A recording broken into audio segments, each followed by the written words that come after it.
बच्चों good morning. तो हम पढ़ रहे थे केमिस्ट्री का थर्ड चैप्टर। कौन सा? Classification of element and periodic properties. तो हम पीरियोडिक प्रॉपर्टीज कर रहे थे, उसमें हमने दो प्रॉपर्टी कर ली हैं। कौन कौन सी?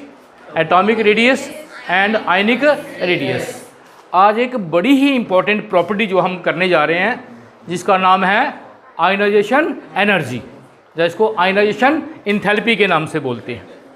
ठीक है, वो इधर देखो, ये बात है नहीं, वो आपको दिखता है इधर ब्लैक बोर्ड, आगे बच्चे बैठे होते हैं आपके। ठीक है, तो सबसे पहले हम देखेंगे कि आयनाइजेशन एनर्जी होती क्या है।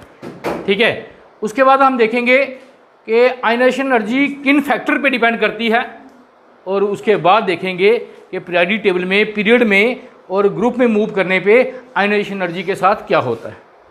क्लियर? ठीक है, यही किया था ना हमने। एटॉमिक रेडियस वैसे किया था, इसको भी वैसे ही करेंगे। तो सबसे पहले हम पढ़ते हैं what is mean by ionization energy. तो आयनाइजेशन एनर्जी को समझने के लिए मैं एक एग्जांपल लेता हूं जो आपने 9th में पढ़ी थी कि सोडियम क्लोराइड कैसे बनता है। पढ़ी थी? आयनिक बॉन्ड, कोवलेंट बॉन्ड 9-10 में पढ़ी है। आयनिक बॉन्ड में एक एग्जांपल थी फॉर्मेशन ऑफ सोडियम क्लोराइड।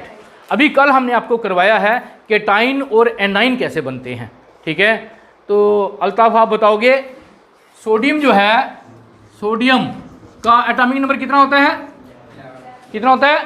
11। पहले शेल में 2, दूसरे में 8, तीसरे में 1, 1s2, 2s2, 2p6 इसमें, और 3s1। ठीक है, सोडियम और क्लोरीन को मिला के बनता है सोडियम क्लोराइड। क्लोरीन का एटॉमिक नंबर कितना होता है? 17, 2, 8, 7। हमने आपको बताया था कि एटम कंबाइन होते हैं। ओए खड़ो जा, तू बैठ जा। एटम कंबाइन होते हैं क्यों? एटम अपने इलेक्ट्रॉन लॉस करते हैं या गेन करते हैं क्यों? स्टेबल बनने के लिए। कौन सी? नियरेस्ट नोबल गैस जो उनकी है उसकी जैसा बनने के लिए। तो सोडियम के पास वाली नोबल गैस कौन सी है? नियॉन 10 वाली। और क्लोरीन के पास वाली कौन सी है? 18 वाली। सोडियम सोचता है कि अगर एक इलेक्ट्रॉन चला जाए तो मैं क्या बन जाऊंगा? स्टेबल हो जाऊंगा। और क्लोरीन सोच रहा है कि एक इलेक्ट्रॉन क्या हो जाए? मिल जाए तो मैं क्या हो जाऊंगा? स्टेबल हो जाऊंगा। तो इनकी होती है आपस में मीटिंग। हमें पता है सोडियम इलेक्ट्रो पॉजिटिव है, इसके पास कैपेसिटी है जो इलेक्ट्रॉन लॉस कर सकता है, और जो इलेक्ट्रॉन नेगेटिव होता है इसके पास कैपेसिटी होती है जो इलेक्ट्रॉन गेन कर सकता है। तो ये एक इलेक्ट्रॉन लॉस कर देता है। आपको हमने कल बताया था जब सोडियम एक इलेक्ट्रॉन लॉस करता है तो उस पर बच्चे कौन सा चार्ज आता है? पॉजिटिव चार्ज आता है, केटाइन बन जाता है। और क्लोरीन ये इलेक्ट्रॉन कौन गेन करेगा? क्लोरीन गेन कर लेगी। और क्लोरीन पे क्या चार्ज आएगा? नेगेटिव चार्ज आएगा। पढ़ा हुआ है ना ये? सोडियम क्लोराइड ऐसे बनता है। ये भी स्टेबल हो गया, ये भी कहता है मैं नियॉन जैसा हो गया, ये भी अब किसके जैसा हो गया? आर्गन जैसा हो गया, नोबल गैस जैसा। अब ये पॉजिटिव और नेगेटिव में हो जाती है attraction, electrostatic force of attraction. उस अट्रैक्शन के से ये बन जाता है सोडियम क्लोराइड। सोडियम क्लोराइड जो नमक हम खाते हैं, टेबल सॉल्ट, समझे? ये ऐसे बनता है। तो बैठो, बात हम कर रहे हैं आयनाइजेशन एनर्जी की। हम क्या पढ़ने जा रहे हैं? तो ये एटम जो है, ये एटम अपने आप इलेक्ट्रॉन लॉस नहीं करता भाई। अपने आप कहोगे सोडियम ले लेते हैं, उसको क्लोरीन में डाल देते हैं, सोडियम क्लोराइड बन जाएगा, ऐसा नहीं है। सोडियम भी हमारे पास है, क्लोरीन गैस भी हम बना सकते हैं, तो दोनों को मिक्स करेंगे फिर सोडियम नमक अपने आप बन जाएगा, ऐसा नहीं है। गौर से सुनिए, सोडियम एटम से इलेक्ट्रॉन लॉस करवाने के लिए कोई प्रोसेस है, इसको कुछ एनर्जी देनी पड़ती है, लॉस करवाने के लिए। और जो एनर्जी इससे इलेक्ट्रॉन छुड़ाने के लिए देनी पड़ती है उसी एनर्जी को बोलते हैं आयनाइजेशन एनर्जी। आयन बनाने के लिए सोडियम को क्या बनाना था? आयन बनाना था, केटाइन बनाना था। आयन दो तरह के होते हैं, पॉजिटिव और नेगेटिव। सोडियम को आयन बनाने के लिए जो एनर्जी देनी पड़ी उसको बोलेंगे आयनाइजेशन एनर्जी। ऐसे ही अगली प्रॉपर्टी जो हम पढ़ेंगे वो है इलेक्ट्रॉन गेन इंथैल्पी। किसने गेन किया? इलेक्ट्रॉन, क्लोरीन ने। जब कोई एटम इलेक्ट्रॉन गेन करता है तो उससे एनर्जी निकलती है, और जो एनर्जी निकलती है उसको बोलते हैं इलेक्ट्रॉन गेन इंथैल्पी। समझाया? मीन जहाँ पढ़ेंगे आयनाइजेशन एनर्जी, और जब ये गेन करेगा इलेक्ट्रॉन तो एनर्जी निकलती है, उसको बोलते हैं इलेक्ट्रॉन गेन इंथैल्पी। वो हम अगली प्रॉपर्टी पढ़ेंगे। तो आज हम पढ़ेंगे आयनाइजेशन एनर्जी। ठीक है, तो आपको बताएं आयनाइजेशन एनर्जी क्या है, इसकी डेफिनेशन हम जब लिखेंगे तो सोडियम को पहले एनर्जी देके, सुनो लिखना नहीं अभी, सोडियम सॉलिड होता है। सोडियम क्या होता है? सोडियम मेटल सॉलिड फॉर्म में पाई जाती है। आपको पता है मिट्टी के तेल में रखा जाता है, इसको एयर में आग लग जाती है, चलो वो बाद में देखेंगे। सोडियम जो है सॉलिड फॉर्म में होता है। पहले सोडियम लेके, सोडियम का पीस लिया, पहले इसको गैसीय स्टेट में चेंज करते हैं। सोडियम को अगर गैस बनाना है, सॉलिड को अगर गैस बनाना है तो क्या करेंगे? हीट करेंगे, एनर्जी देंगे, और जो सोडियम जो है, जो सोडियम लिक्विड बनेगा, सोडियम गैस बन जाएगा। जब ये गैस बन जाएगा, ठीक है, सोडियम एटम लिया या एटम्स ज़्यादा लिए, तो सोडियम का एक एटम जो है गैसीय स्टेट में, इसको फिर दोबारा एनर्जी देंगे और फिर ये अपना इलेक्ट्रॉन लॉस कर देगा। क्या बन जाएगा बोलो? क्या बन जाएगा? सोडियम पॉजिटिव प्लस इलेक्ट्रॉन किस स्टेट में? गैसीय स्टेट में। सोडियम सॉलिड स्टेट में होता है, पहले इसको एनर्जी देंगे। सोडियम किस स्टेट में बनाना है? गैसीय स्टेट में।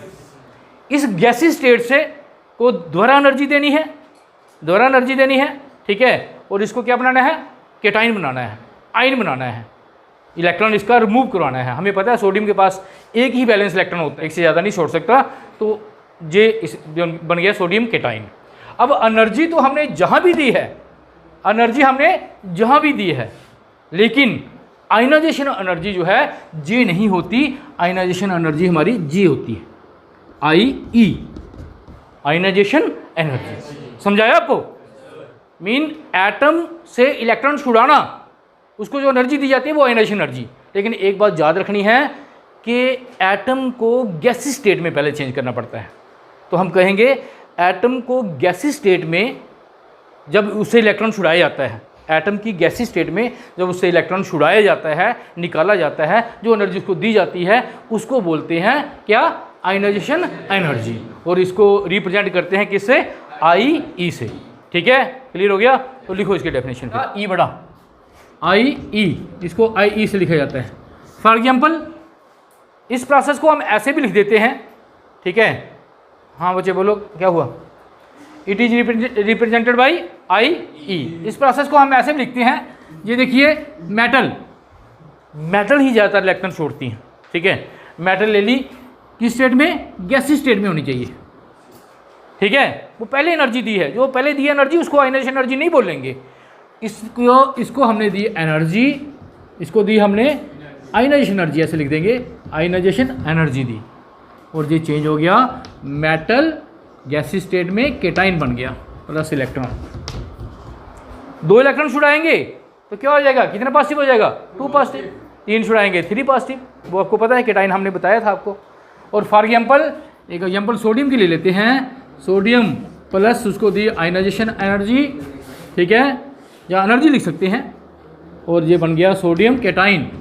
और ये याद रखना है गैसीय स्टेट जरूर लिखना है, ऐसे हमारी और भी लिखना चाहते हो और लिख सकते हो। मैग्नीशियम 2 इलेक्ट्रॉन छोड़ सकता है, IE गैसीय स्टेट में। मैग्नीशियम से हम 2 इलेक्ट्रॉन छुड़ा सकते हैं गैसीय स्टेट में प्लस 2 इलेक्ट्रॉन, ठीक है। सभी को आयनाइजेशन एनर्जी देनी पड़ेगी। M जनरल मेटल के लिए, मेटल कोई भी, ठीक है। ज़्यादातर हम एटम भी लिख सकते थे यहाँ, एटम प्लस आयनाइजेशन एनर्जी, ये बन गया M जनरल। हम मेटल के लिए यूज़ करते हैं, है ना, क्योंकि मेटल जो होती हैं वही ज़्यादातर इलेक्ट्रॉन छोड़ती हैं। जो नॉन मेटल होती हैं वो इलेक्ट्रॉन छोड़ती नहीं है, वो गेन करती हैं, जैसे नाइट्रोजन, ऑक्सीजन, क्लोरीन, फ्लोरीन, ये छोड़ती नहीं है इलेक्ट्रॉन, ठीक है। क्लियर? समझ आ गया? बोलो। ये था आयनाइजेशन एनर्जी के बारे में, डेफिनेशन के बारे में। चलें आगे, ठीक है। आगे हम पढ़ेंगे बच्चे, ये इसी का टॉपिक है, 2 दिन लगेंगे इसको। आगे है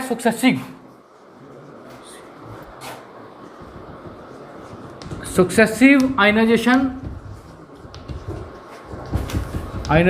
energies. Successive ionization energies. Successive क्या होता है? सक्सेसिव क्या होता है? आगे वाला, प्रोडेसर पीछे वाला होता है ना। तो सक्सेसिव आयनाइजेशन एनर्जी क्या है बच्चे? पहले सुनिए इसको। सोडियम कितने इलेक्ट्रॉन लॉस कर सकता है? एक। जो सेकंड ग्रुप के एलिमेंट है बेरिलियम, मैग्नीशियम, कैल्शियम, ये कितने कर सकते हैं? 2। ठीक है, हमने देखा नोबल गैस बनने से ज़्यादा 2 इलेक्ट्रॉन के पास होते हैं। ऐसे ही अगर 13 ग्रुप पे आएंगे एल्यूमिनियम वाले पे, बोरॉन एल्यूमिनियम वाले पे, वो कितने इलेक्ट्रॉन लॉस कर सकते हैं? 3। कार्बन 4 कर सकता है। तो पहले नंबर बाई इलेक्ट्रॉन लॉस होंगे, पहले 1 इलेक्ट्रॉन, फिर दूसरा, फिर तीसरा। ठीक है, तो वो जो आपने पहला इलेक्ट्रॉन करवाया वो होगी फर्स्ट आयनाइजेशन एनर्जी, दूसरा करवाया वो होगी सेकंड आयनाइजेशन एनर्जी। तो पहले की सक्सेसिव कौन होगी? दूसरे वाली। दूसरे की सक्सेसिव कौन होगी? तीसरे वाली। ठीक है, तो मोर इलेक्ट्रॉन, जब एक से ज़्यादा इलेक्ट्रॉन हम लॉस करवाते हैं तो वो जो एनर्जीज हैं उनको बोल देते हैं सक्सेसिव आयनाइजेशन एनर्जीज। और एक पॉइंट आपने हमेशा याद रखना है, सक्सेसिव आयनाइजेशन एनर्जी जो होती है पिछली एनर्जी से हमेशा ग्रेटर होती है। पहली एनर्जी अगर कम लगी है, 10 किलो जूल लगी है, तो दूसरी 10 से ज़्यादा ही होगी, कम नहीं होगी। क्यों होती है वो हम आपको बताते हैं। तो लिखें इसको एक लाइन में, the energy required to remove first electron is called first ionization energy, represented by IE1। The energy required to remove second and third electron from gaseous atom are called second and third ionization energies and denoted by IE2, IE3. It is noted that successive ionization energies are always greater. That is IE1 is less than IE2, जहाँ IE2 is greater than IE1 and IE3 is greater than IE2। समझ आया? हमेशा जो है successive ionization energy जो है वो हमेशा क्या होगी? ग्रेटर होगी। अब इसको एक्सप्लेनेशन करेंगे, एक्सप्लेनेशन, लेकिन उससे पहले मैं आपको समझाऊंगा। ठीक है, आप खड़े हो जाओ। मैग्नीशियम की एग्जाम्पल लेते हैं। किसकी एग्जाम्पल लेते हैं? मैंने इसको गैसीय स्टेट में पहले चेंज कर दिया है। ठीक है, मैग्नीशियम का एक एटम है, इसको गैसीय स्टेट में हमने चेंज कर दिया है। मैग्नीशियम का एटॉमिक नंबर कितना होता है बच्चे? 12 होता है। पहले शेल में 2, दूसरे में 8, तीसरे में 2। तो आप ऐसे भी कर सकते हो, 1s2, ये इसमें आ गया, 2s2 2p6। तो अब जो सोच रहा है कि 2 इलेक्ट्रॉन चले जाएं तो मैं क्या हो जाऊँ? नोबल गैस ऐसा बन जाऊँगा। तो पहले मान लेते हैं इसको 1 इलेक्ट्रॉन लॉस करवाना है, तो 1 इलेक्ट्रॉन लॉस करवाएंगे IE1, फर्स्ट आयनाइजेशन एनर्जी बोलेंगे इसको, एनर्जी देंगे इसको, और ये बन जाएगा, क्या बन जाएगा बोलो? Mg। गैसीय स्टेट में क्या बन जाएगा? 1 पॉजिटिव बनेगा, 2 पॉजिटिव, 1 पॉजिटिव बनेगा और प्लस इलेक्ट्रॉन। अब हम क्या करेंगे? इसको दोबारा लेंगे Mg पॉजिटिव, इसको दोबारा एनर्जी देंगे, क्योंकि कितने इलेक्ट्रॉन छोड़ सकता है? 2 छोड़ सकता है। IE2 इसको बोल देंगे, एनर्जी द्वारा दी, नाम हमने खुद से रखा है, IE2 है तो एनर्जी है। और इसको ये बन गया, क्या बन गया बोलो? Mg2 पॉजिटिव प्लस द्वारा 1 इलेक्ट्रॉन निकला। ये एनर्जी जो है इनको बोलेंगे सक्सेसिव आयनाइजेशन एनर्जीज। अब आपको समझाएंगे कि कैसे ज़्यादा हो जाती है। ठीक है, ये देखो इसका स्ट्रक्चर बनाते हैं, स्ट्रक्चर से हम समझते हैं। हमें पता है मैग्नीशियम का न्यूक्लियस में कितने प्रोटॉन? 12 प्रोटॉन। जितना एटॉमिक नंबर होता है उतने उसमें क्या होते हैं? प्रोटॉन्स। कितने शेल बोलो? कितने शेल हैं? 3 शेल हैं। 3 शेल है, पहले में 2 इलेक्ट्रॉन है, दूसरे में 8, तीसरे में 2 इलेक्ट्रॉन। ठीक है, तो हमने इससे इलेक्ट्रॉन छुड़ा दिया, इसको दी, मैग्नीशियम को दी एनर्जी, और ये इलेक्ट्रॉन छूट गया, जितनी भी एनर्जी लगी इसको।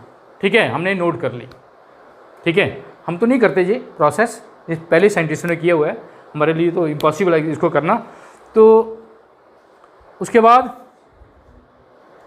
बाद जब ये हो गया, एनर्जी इसकी नोट कर ली, अब क्या हुआ? अब ये देखिए केटाइन का इसका स्ट्रक्चर बनाएं, बोलो। मैग्नीशियम पॉजिटिव के अंदर कितने प्रोटॉन?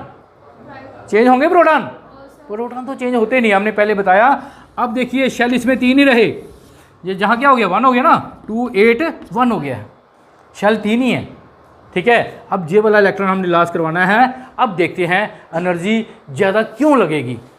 जहाँ 12 इलेक्ट्रॉन जो थे, प्रोटॉन जो थे, 12 पॉजिटिव चार्ज जो था 12 इलेक्ट्रॉन को खींच रहा था, और 12 इलेक्ट्रॉन और 12 ही प्रोटॉन, ठीक है। 12 इलेक्ट्रॉन 12 ही, एक प्रोटॉन के से एक इलेक्ट्रॉन आ रहा था। जब एक इलेक्ट्रॉन कम हो गया, अब जहाँ इलेक्ट्रॉन कितने रह गए, बोलो इलेक्ट्रॉन कितने रह गए, 11 रह गए, इलेक्ट्रॉन 11 रह गए। तो आपको क्या लगता है, आपको क्या लगता है अब इस न्यूक्लियस की इन इलेक्ट्रॉन से अट्रैक्शन बड़ी है या कम हो गई है? बड़ी है। क्यों बड़ी है? क्योंकि चुंबक वही है लेकिन खींचने वाले क्या हो गए हैं, कम हो गए हैं, ठीक है। चुंबक वही है, लोहा कम हो गया है, अब ये ज़्यादा पावर से इसको खींचेगा, ज़्यादा पावर से खींचेगा। तो ये एक इलेक्ट्रॉन लॉस होने के बाद ये जो इलेक्ट्रॉन था, ठीक है, इसकी अट्रैक्शन पहले की निस्बत न्यूक्लियस से क्या हो गई है, ज़्यादा हो गई है, ज़्यादा हो गई है। और जितनी अट्रैक्शन ज़्यादा होगी उसको छुड़ाने के लिए उतनी ही ज़्यादा एनर्जी देनी पड़ेगी। ये कंसेप्ट है, ये याद रखना। जितना इलेक्ट्रॉन की अट्रैक्शन कम होगी उतना जल्दी निकल जाएगा, कम एनर्जी लगेगी। जितनी अट्रैक्शन ज़्यादा होगी उतनी एनर्जी क्या लगेगी, ज़्यादा लगेगी। तो हमने देखा कि जब एक इलेक्ट्रॉन लॉस हो जाता है, जब इलेक्ट्रॉन लॉस हो जाते हैं, पॉजिटिव जब कैटाइन बनता है, तो हमने आपको बताया था उसका साइज़ भी छोटा हो जाता है। कल बताया था ना, कैटाइन जो होता है उसका साइज़ हमेशा क्या होता है, छोटा होता है। जब छोटा होगा तो नेचुरली वो इलेक्ट्रॉन जो है न्यूक्लियस के थोड़ा नज़दीक हो गया। जब नज़दीक हो गया तो उसकी अट्रैक्शन न्यूक्लियस से क्या होगी, ज़्यादा हो गई, और ज़्यादा होगी तो उसको छुड़ाना क्या हो गया, मुश्किल हो गया। मुश्किल मीन उसको पहले से ज़्यादा एनर्जी देनी पड़ेगी। क्लियर? यही था कि सेकंड आयनाइजेशन एनर्जी पहले से ज़्यादा होगी। अब थर्ड सोचते हैं, देखो अब ये बन गया मैग्नीशियम 2 पॉजिटिव, 2 8 बन गया। अब ये 2 8 बन गया। अब इससे इलेक्ट्रॉन छुड़ाना है। ये कहेगा भाई मैं दूंगा नहीं, क्यों, मैं क्या बन गया हूँ, नोबल गैस बन गया हूँ। अब इसे छुड़ाना होगा तो बहुत ज़्यादा एनर्जी देनी पड़ेगी, ठीक है। थर्ड, इसकी जो थर्ड आयनाइजेशन एनर्जी होगी वो बहुत ही ज़्यादा होगी। क्लियर?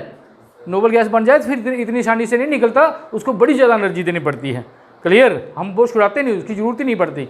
लेकिन सिर्फ आपने समझना है कि सक्सेसिव आयनाइजेशन एनर्जी जो है वो ज़्यादा कैसे होती है, अगले वाली पिछले से ज़्यादा कैसे होती है। तो लिखो इसको।